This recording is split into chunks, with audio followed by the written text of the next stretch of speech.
Hello, good evening. It's News 360 coming to you live from the News Hub here at Adesawe Kanda. I am Portia Gabor. And I am Martin Asiedu-Dartey. These are the headlines for the next 1 hour.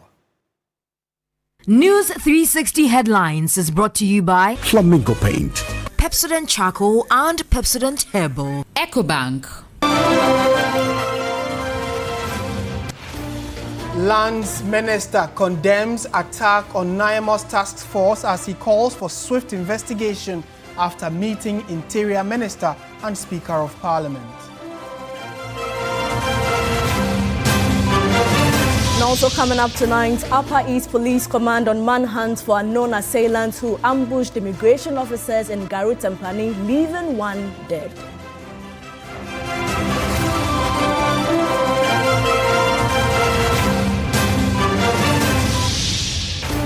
And later in the bulletin, the Ghana Journalists Association warns new misinformation and cybersecurity bills could threaten press freedom and restrict press expression.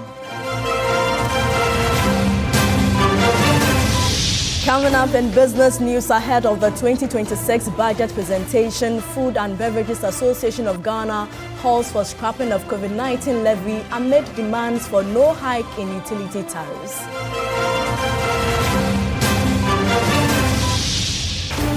On the international front, Tanzanian President Samia Suluhu Hassan sworn in for his second term following an election rejected by the opposition as a sham.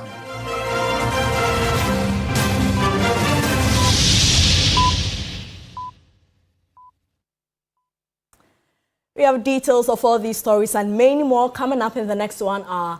Do stay with us.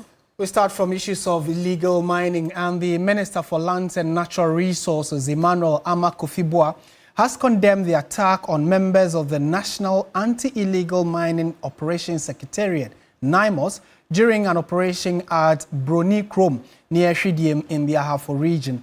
The NIMOS team was attacked on Saturday by irate youth numbering over 500 after arresting some persons allegedly engaged in illegal mining. The Ministry of Lands and Natural Resources, in a statement, said the Minister, Emmanuel Kofi-Boah, has held separate meetings with the Speaker of Parliament and the Minister for the Interior to ensure swift and rigorous investigations into the incident which occurred on Saturday, November 1st, 2025. The ministry says the move underscores government's commitment to holding accountable all individuals who aid, support, or front illegal mining activities and those who obstruct law enforcement officers in the line of duty. Meanwhile, the Inspector General of Police, Christian Teteyohono, has directed the Criminal Investigations Department headquarters to take over the case. According to reports, the NIMOS team, while on an anti-Galamsey operation near Broni Krom, came under attack from a group allegedly incited by the Member of Parliament for Asutifi North, Ebenezer Kwekuado. Security reinforcement from the Ahafo Regional Police Command and the military later restored calm with the support of the Zongo Chief of Shidiem, who helped mediate the situation. In a related development, the Member of Parliament for Asutifi North, at the center of allegations, Ebenezer Kwekuado, has denied inciting resident against security personnel. In a statement issued on November 3rd, 2025, Ebenezer Kwekuado assured constituents and the public of his commitment to law and order, public safety, and cooperation with all security agencies. So there seem to be a number of players in this whole debacle that happened over the weekend. One of the members of Parliament named in it is MP for Asutifi North, who many accused, or some persons accused, of mobilizing men to aid in the release of those that NIMOS had arrested. So he was invited by the Ghana Police Service earlier today, but we were told that meeting did not happen. What exactly was the reason why? Kwesi Jemfi Buedu is a lawyer for the Member of Parliament for Asutifi North, Ebenezer Kwekuado. Kweku, good evening.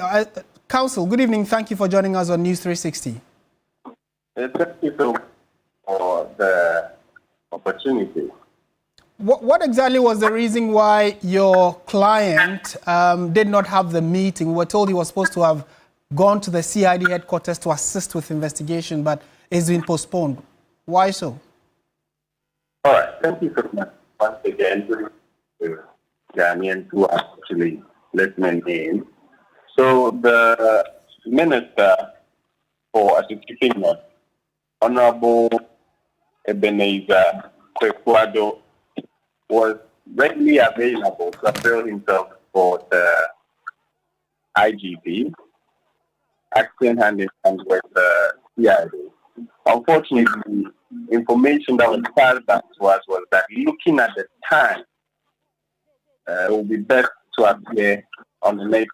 And we particularly put out a community letter intimating that we are very much ready to avail at any given point in time for the betterment and to this particular part. So tomorrow morning we will appear at the CID headquarters. Right. So it's just been postponed to tomorrow, if I understand what you're saying. That is so. Right.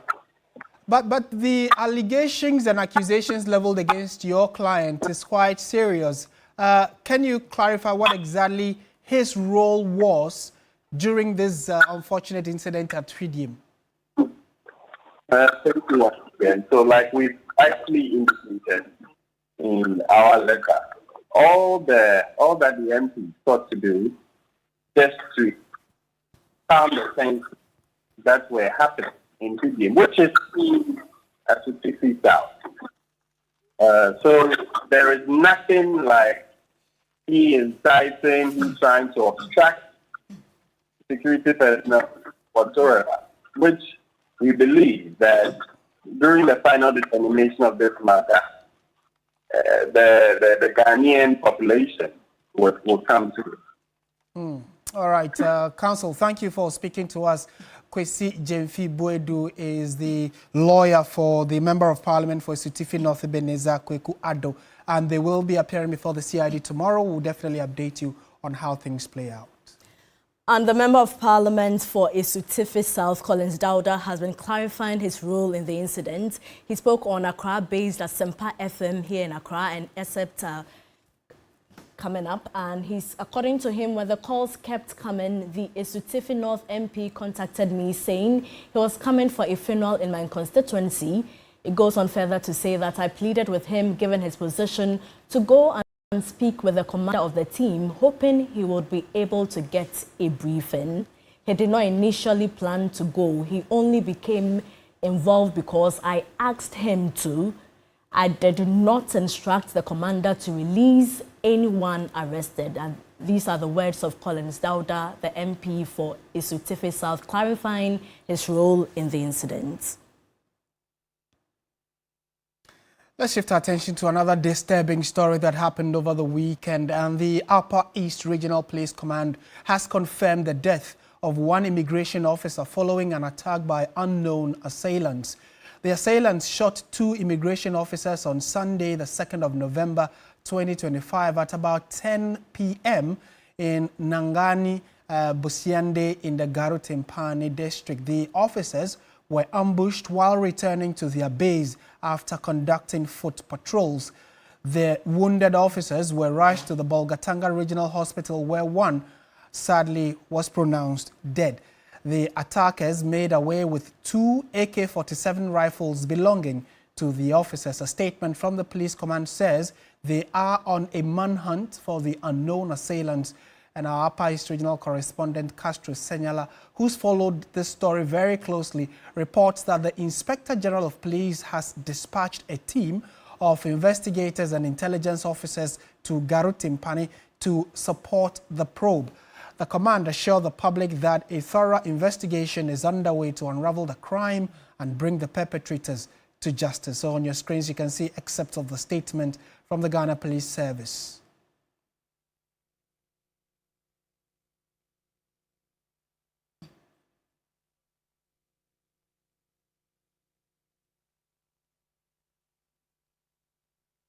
Back in the Greater Accra region, the Ghana Journalists Association is warning that two new government bills, one on misinformation and hate speech and the other on cybersecurity, could undermine press freedom and restrict free expression if passed in their current form. The association says the proposed laws were drafted without proper consultation and could hand excessive powers to the state to control online and traditional media content. Debate is growing over two new government bills aimed at tackling misinformation, hate speech and cybercrime. Supporters say the laws are needed to protect the public and strengthen online safety, but critics fear they could be used to restrict free expression and control the media. The Ghana Journalists Association, while acknowledging the need to stem the rising tide of misinformation, disinformation and hate speech, bemoaned the lack of stakeholder engagement in the development of the bills.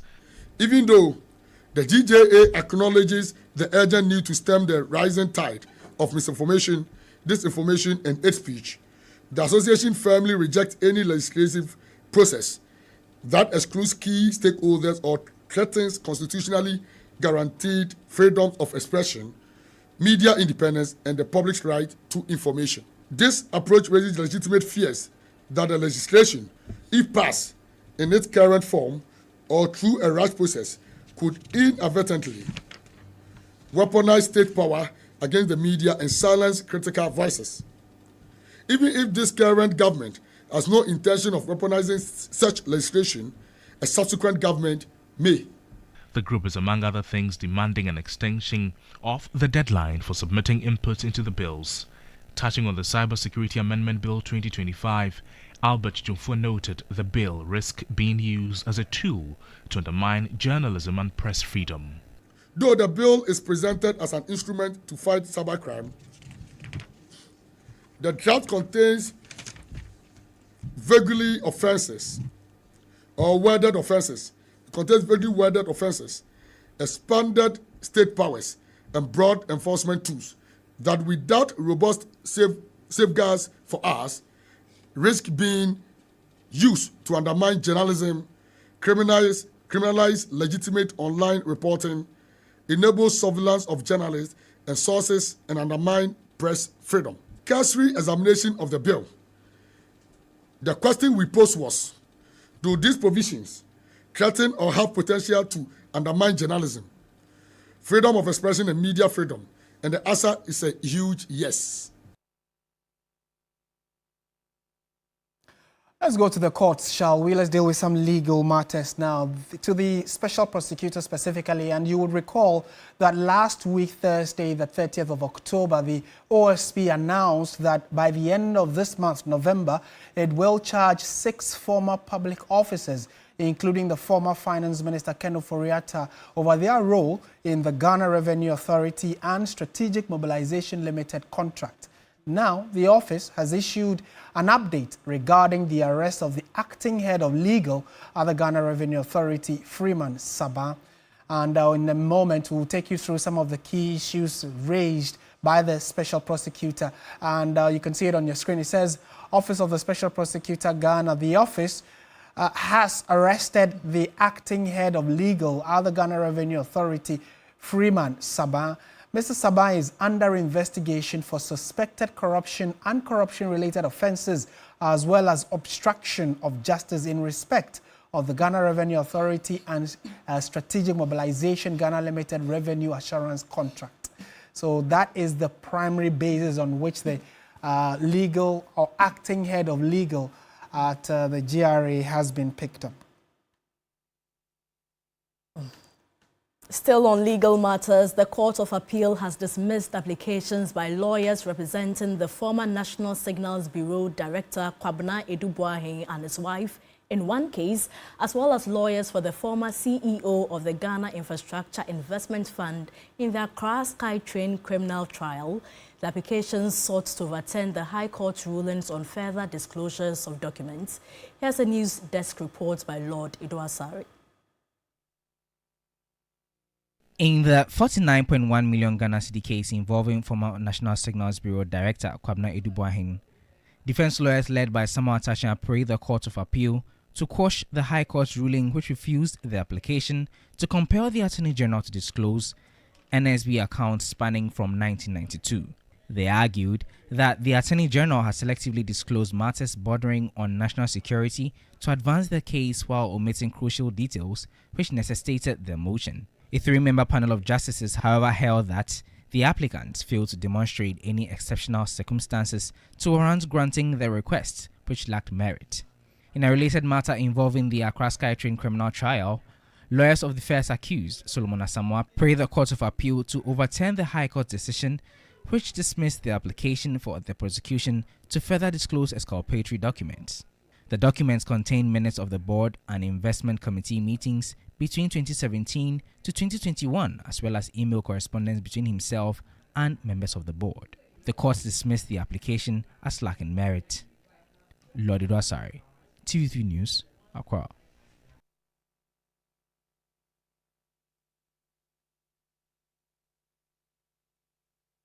We're staying on legal matters because information getting to us indicates that the office, the Attorney General, has filed a notice of withdrawal of charges against Edward Akwaku, the General Manager of Akonta Mining Ghana Limited. And I'm sure many of you would know that Akonta Mining, owned by the Ashanti Regional Chair of the NPP, has come up strongly for media discussions. And so information we've gathered this evening indicates that the Attorney General has filed notice to withdraw charges against the fourth accused person, that is Edward Akwaku, General Manager of Akonta Mining, after he offered to testify as a prosecution witness. Now, he joins an interesting list of individuals who've decided to play ball with government or with the Attorney General in giving relevant information for cases that the state is prosecuting. So that's one that we'll also keep eyes on and update you subsequently when it does come in. In more news tonight, Germany will invest some 65 million euros in Ghana's economy as it seeks a new partnership for growth and development. The visiting German President Frank-Walter Steinmeier announced this after holding bilateral talks with President John Mahama. The German leader's three-day state visit, described by both head of state as a significant milestone, focused on strengthening cooperation in areas such as trade, renewable energy, vocational training, and regional security. Addressing the media, President John Mahama expressed great satisfaction with the current state of the Ghana-Germany relations, which have flourished since the formal establishment of diplomatic ties in 1957. I invite Germany to share Ghana's strong commitment to multilateralism, the United Nations system, the World Trade Organization, and international law. We will urge all nations to resist the lure of economic nationalism and to collaborate in reforming, not dismantling, the institutions that unite us as a globe. He also briefed the German counterpart of Ghana's economic recovery efforts under the Reset in Ghana agenda. I reaffirmed Ghana's strong dedication to creating an enabling environment to attract more German private sector investment, particularly within the framework of the African Continental Free Trade Area, which is headquartered here in Accra. President Steinmeier highlighted the robust trade relationship between the two countries, which saw a high trade volume in the previous year. He described Ghana as an attractive business location and an important hub for the region. Together we're working to lay the foundation for a sustainable economic development that will benefit Ghana, but I hasten to add it will also benefit Germany. And I'm happy to say that today we've also been able to bring good news, good tidings, that of course pending on the approval of the German Parliament, the Bundestag that is, Germany will again commit more than 65 million euro to Ghana in the framework of our development cooperation. On regional issues, the two leaders held open discussions on the growing threats of terrorism and political instability in the Sahel region. The German head of state will visit Kumasi on Tuesday, where he will break the ground for the expansion of a vocational training center and visit the Kumasi Center for Collaborative Research in Tropical Medicine, among others. Our government is set to reduce the 1,070 CD regulatory fee for courier services in a bid to ease the financial burden on operators and improve compliance within the sector. The Minister for Communication, Digital Technology and Innovation, Sam Nartey George, at a Public Accounts Committee hearing disclosed that the revised courier registration fee will be captured in the new fees and charges bill to be presented to Parliament. Let us be clear, we would instill enforcement of the laws for courier services. We can't have a situation where we've had instances where people have ordered food, for example, and the food arrives and the meat on the food has been eaten. You know, people order things and courier companies do not deliver them in the manner in which they ought to. So we need to have some regulation of the space. And you can only enforce this in collaboration with the Ghana Police Service. We've put a moratorium till the end of the year for everyone to get themselves licensed, either as an independent operator or under a fleet management operation certification. Because many of these young men who do courier services, but for that job, will be unemployed and will pose a security risk to our country.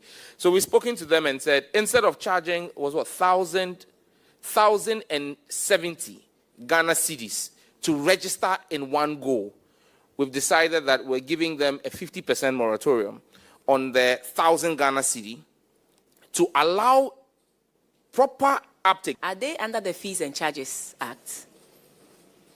If they are they supposed to charge that amount for it's been approved under the fees and charges, and so we are working to drop it in the current fees and charges that will come, and that's why we've put a moratorium on enforcement, and then said that once we are able to pass the new fees in the first 3 months of next year, we would expect that all of them do the needful and register. Enforcement, we announced, will start on the 1st of April 2026. Still on Parliament, Majority Leader Mahama Yariga has called for effective management of procedures to control what he describes as abuses by the minority. He says the minority often ignore laid-down protocols and introduce new issues on the floor during their commentary on business statements. Meanwhile, the Speaker has called for decentralization of Parliament. The business statement, which guides how Parliament would function in the ensuing week, is presented every Friday by the Majority Leader, after which members make contributions or suggestions. But that often results in debate, with the minority MPs usually demanding that certain individuals and institutions be summoned to answer questions. The Majority Leader Mahama Yariga has cited the minority for abuses and intimidations during that moment and on other occasions. The minority have been abusing the majority in this House. Every Friday, after I have read business statement, without going through the rules for introducing matters, they will use business statement as an excuse to introduce everything from archaeology to zoology. So I plead with the clerk and the speaker that let's start managing the rules properly, because I'm tired of the abuse. We play all sorts of games in the chamber, but there is a procedure for doing everything in the chamber. At the launch of the Maiden Practice and Procedure Week, the Minority Leader urged that the rules that govern parliamentary business be respected. It is procedure that gives order to our debates, validates our decisions, and protects the right of all members. It ensures that even in moments of sharp disagreement, fairness and decorum prevail. Even in our most passionate moments, it's the rules that keep us from descending into chaos. It is not enough for procedure to be known, but it must be respected and lived. We affirm our collective recognition that rules are not obstacles to democracy, but they are central to its foundation. I urge every staff of Parliament to regard procedure not as a limitation, but as a framework for fairness and order.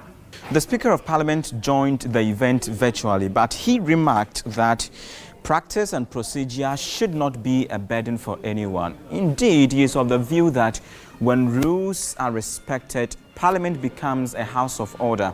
But one significant thing that he noted is that Parliament must be decentralized so that citizens across the country can have easy access to their members of Parliament, so far as this work of legislature is concerned.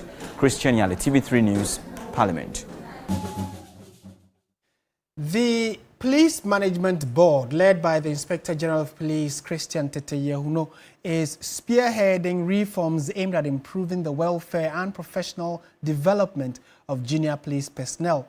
The representative for junior ranks on the Ghana Police Service Council, Chief Inspector Angel Lolo, has embarked on a nationwide tour to gather concerns and suggestions from junior officers to inform policy decisions and enhance service conditions. The tour, part of efforts to strengthen participatory leadership within the Ghana Police Service, provided Chief Inspector Lulu the platform to interact directly with frontline officers across all 25 regional police commands. His engagement focused on assessing the adequacy of welfare provisions and identifying ways to create clearer career progression pathways for junior personnel. Sanctioned by the Inspector General of Police and the Police Management Board, the initiative underscores the renewed commitment to ensuring that the voices of rank-and-file officers are heard at the highest levels of police administration. It's a privilege to have a personal interactions with you. Of late, there's so many complaints in the service. If a junior officer has complaint to make, the traditional mode of complaint, these are all challenges facing the administration. This duty was assigned by the Council, the Inspector General of Police, and the POMA members to tour all the 25 administrative regions to elicit for information, grievances, concern, suggestions to see the way forward. Chief Inspector Lulu urged junior officers to channel their grievances through the established internal structures for redress, ensuring them of management's commitment to continuous improvements. Some junior officers described the IGP's initiative as timely and commendable, noting it is a novelty in the service's management approach. This is my first time of this thing being decentralized because I've never seen it before. So it is a plus for us. It's actually the very first time. I've been in the service for some time, and this is the first time I have seen a rep on the junior ranks or for the junior ranks going around the whole of the country, asking your views, soliciting ideas, getting your comments about things that bother you. In more news tonight, the second edition of the Nido Obatampa promotional campaign has taken place in the Eastern region. Nestle Ghana put together the promo as part of the company's ongoing commitment to support mothers and promote child nutrition. The campaign brought together families, retailers and brand ambassadors to celebrate healthy living while rewarding customer loyalty. Year's promotion received over 99,000 entries, with more than 30,000 participants winning exciting prizes, including cash rewards, an exclusive tour to the Safari Valley Eco Resort, and other gifts. As part of the celebration, sip and paint sessions were held, allowing winners to express their creativity by painting images from their imagination, an activity designed to promote fun, relaxation, and artistic expression. The category development manager at Nestle Ghana, Asiedu-Dartey, highlighted the initiative forms part of the company's broader commitment to improving nutrition, health, and wellness among Ghanaian families. So the whole aim is to reward their loyalty, to encourage them to continue choosing the right nutrition, which is essential to give them the energy, the support, the immunity they need from the iron that Nido is fortified with. So some of the winners expressed their gratitude to Nestle Ghana, encouraging fellow mothers to take advantage of such opportunities, emphasizing the importance of good nutrition and a balanced diet. I didn't expect to win because I had a lot of doubts that this thing might be a scam. One day they called us that we've won and we are the ultimate winner. We're so happy that so this thing really works. So I encourage each and everyone that when they are doing their next promotion, everyone should join. I feel very grateful because I didn't know this was possible. I never believed in it actually. You scratch, you win. You never know. You can also be a winner. Through the Nido Obatampa promo, Nestle Ghana continues to reinforce its brand message of care, nutrition, and appreciation for mothers, the true Obatampas of every home. So watching News 360 on TV3. Stay with us. Business, sports, entertainment are all coming up.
Hello there, good evening and welcome to the business segment here on News 360. I am Michael Obudu. Now, ahead of the 2026 budget statement, the Food and Beverages Association of Ghana, FABAG, is demanding the removal of the COVID-19 levy.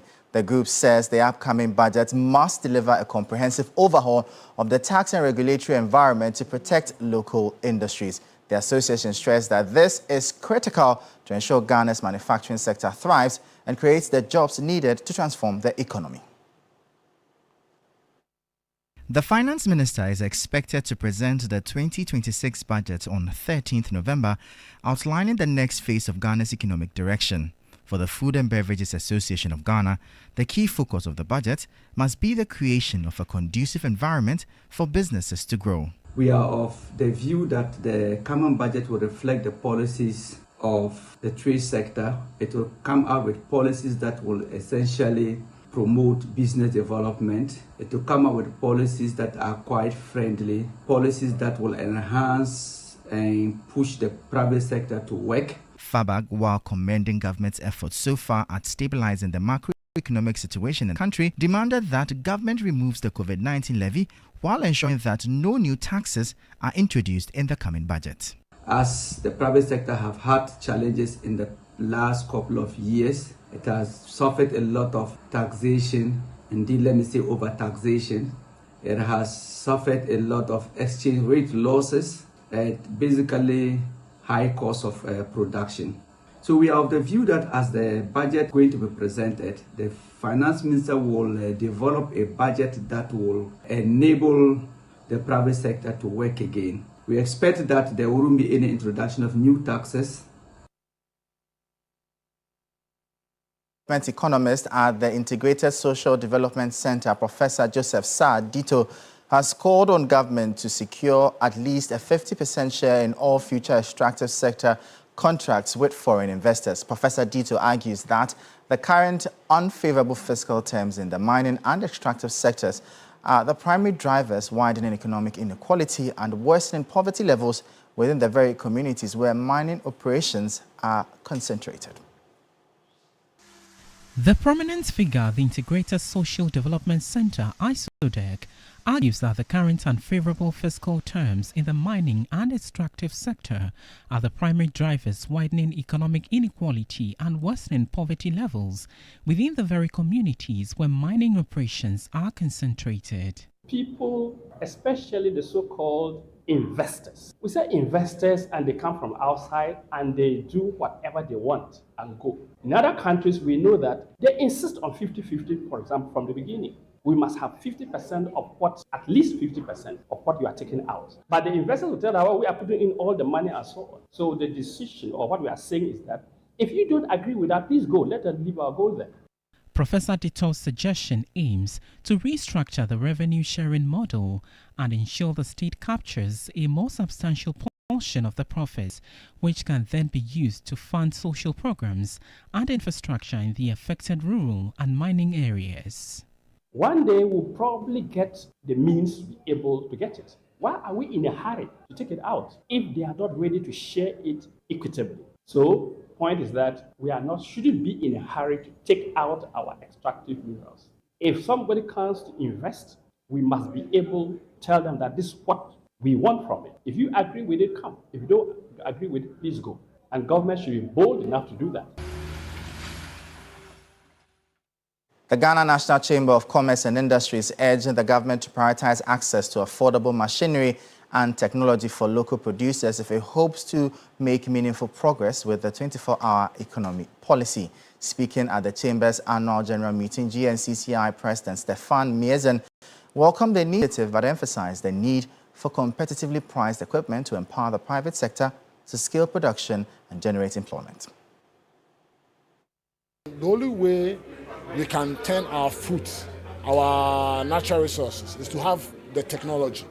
But if the technology is going to come here at a very high cost, plus taxes and duties, then you can understand what it means. First of all, you can't buy it. Secondly, when you buy it, then it means you have to transfer that cost to the consuming public. So yes, we want to agree and support the government in all of these initiatives. That look, as we are signing agreements with all other nations, let us look at technological transfer at a cost that is not so high, especially in terms of duties and all of that to the importer, which will end up not even coming at all. So yes, to get a 24-hour economy running, technology is important, but it has to come at a cost that is not too expensive. And that'll be all for the business segment here on News 360. I am Michael Obudu. Thank you for watching. As always, please stay safe. We'll bring you updates now from the currency and the commodities market.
segment is brought to you by Sasso Insecticide Spray and Coil.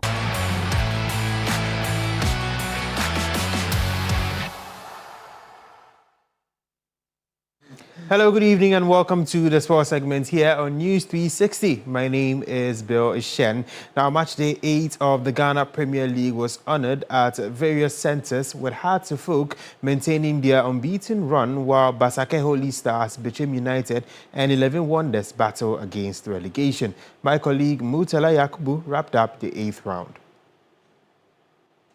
Match day 8 of the Ghana Premier League has come to a closure with some interesting results. It started on Friday, where we had Bichim United drawing goalless with Nations FC. Then Hoho United at home to Midiama, who were then the league leaders before that game. It ended 1-1 at the Hoho Sports Stadium. Pressure on coach Tijani for not getting a win at home. At the Baba Yara Sports Stadium, Asante Kotoko returned to the domestic front after their exit from the CAF Confederation Cup, this time beating Karela by 4-2, and midfielder Hubert Jehu scoring some incredibly sublime goals for the Porcupine Warriors.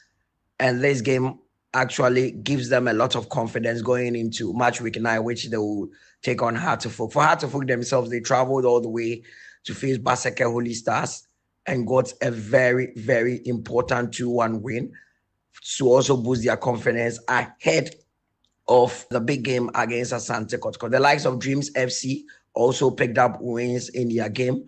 Heart of Lions went all the way to Swedru, managed to get a point. They drew 1-1 with All Blacks.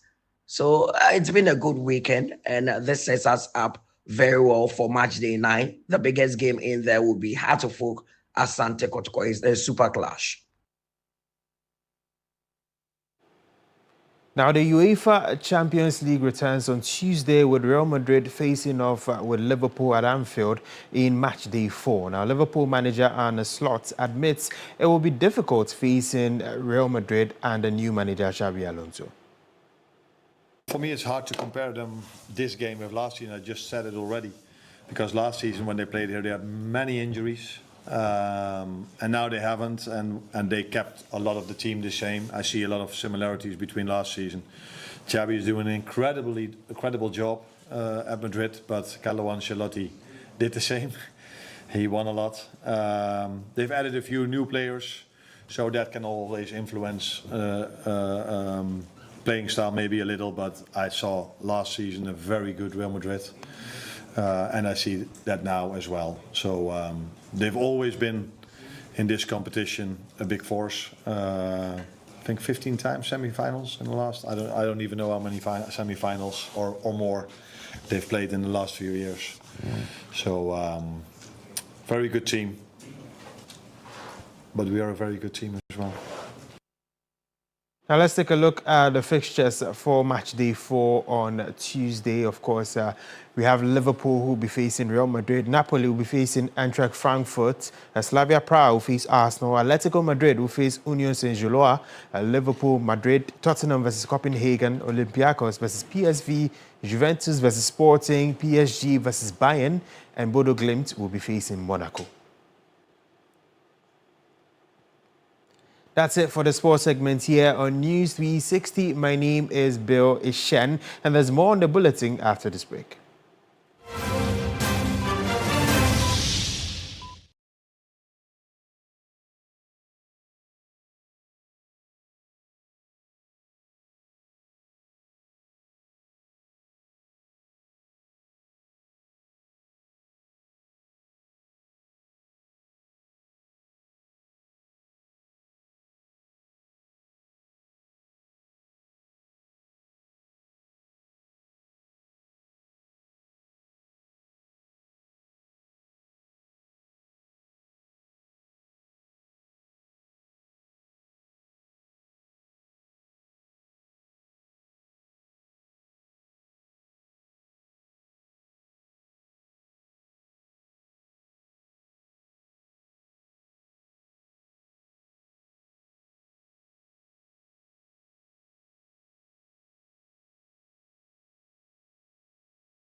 Well, good evening and welcome to the entertainment news segment here on News 360. My name is Noella Donko. Now, the search for Ghana's next global music superstar is on. 16 promising talents have been unveiled as contestants for the 2025 edition of TV3's flagship music reality show, Mentor. Now, Mentor offers these rising stars the opportunity to showcase their craft to the world and serves as a stepping stone toward building successful music careers.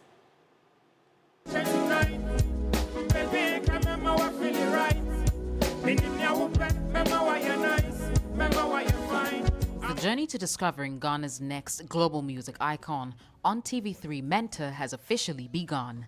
A brand new set and a fresh host have been introduced to spice up this year's competition. TV3 Studio Bay came alive as 16 talented contestants were unveiled to kickstart another thrilling season of Mentor, the Breakout Edition.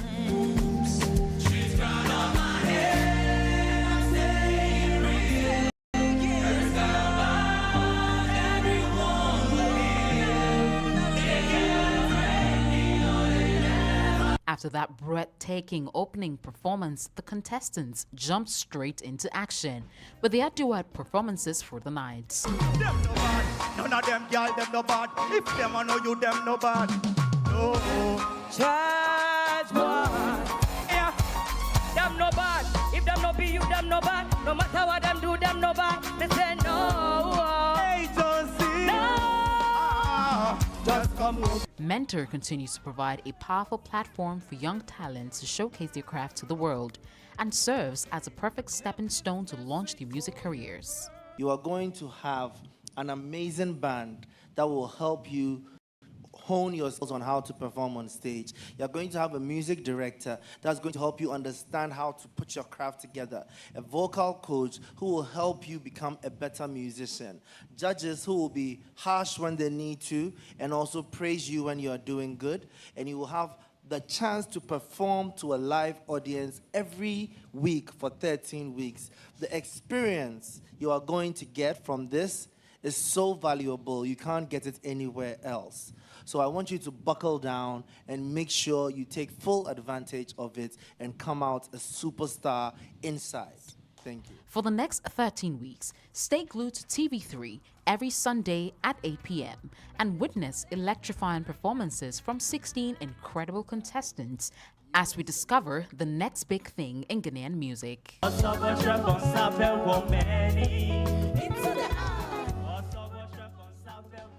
And so make sure you join us this and every Sunday at 8 p.m. right here on TV3. That's it for the entertainment news segment here on News 360. My name is Noella Donko. Thank you so much, Noella. Coming up, international news. Tanzanian President Samia Suluhu Hassan has been sworn in for a second term amid tight security, following an election marred by violent protest and rejected by the opposition as a sham. The inauguration ceremony was held at a military parade ground in the capital, Dodoma, instead of a stadium as in previous years. It was closed to the public but was shown live on state TV. Samia was declared the winner on Saturday with 98% of the vote. She faced a little opposition with key rival candidates either imprisoned or barred from running. International observers have raised concerns about the transparency of the election and its violent aftermath, with hundreds of people reportedly dead. U.S. President Donald Trump has ordered the military to prepare for action in Nigeria to tackle Islamist militant groups, accusing the government of failing to protect Christians. Trump did not say which killings he was referring to, but claims of a genocide against Nigeria's Christians have been circulating in recent weeks and months in some right-wing U.S. circles.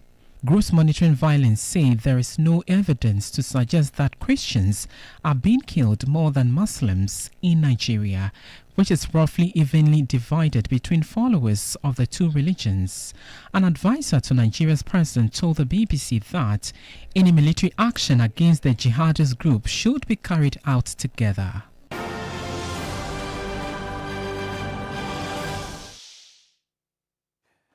And we're happy that you could spend the last hour with us. Thank you so much for watching. I am Martin Asiedu-Dartey. And I am Portia Gabor. Do join Alfredo Cancer at 10 p.m. for Ghana Tonight. Good evening.